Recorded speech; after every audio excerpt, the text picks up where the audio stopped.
All right, guys, this question is taken directly from either the June or the August Common Core exam, so it's straight off of a Common Core test. G of x is going to be easier for you guys. We're going to do f of x as well. So g of x is just like we did in class. It's asking which function has a greater average rate of change over this interval. So we're going to be looking from -2 to 4 and then justify your answer. So I'll show you how to do it. You'll justify your answer. For g of x, we know how to set this up. We're just going to go from g of -2 to g of 4. And that's our rise over -2 minus 4. That's how we set that up, right? Pretty easy. So we'll just find g of -2, and then we'll find g of 4. So when we do g of -2, we end up getting -49. When we do g of 4, we end up with 179.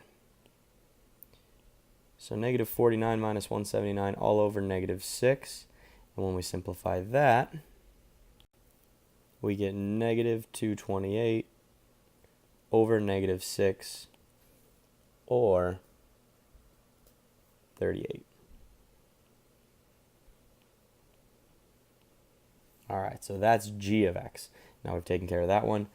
Now we have to find out what the average rate of change is for f of x over this same interval. When we're dealing with f of x, we're not dealing with a function. This is just like dealing with points. These are our points right here. -4, 0.3125, -3, 0.625, and so on. These are points. It's just like when we look at a function and it's just a set of points instead of an equation. This is better. This is easier to do than it is to deal with an equation because we don't have to calculate anything. We set it up the same way. So I'll set it up in blue. We'll do f of -2 minus f of 4 over -2 minus 4. And now it's really easy because we don't actually even have to calculate anything. F of -2, well, let's look. When our input is -2, our output is 1.25. So f of -2 is 1.25. When our input is 4, our output is 80. So f of 4 is 80, all over -6. All right, we're just going to readjust the page here. When we do 125, or 1.25 rather, minus 80, we get -78.75 over -6, which simplifies to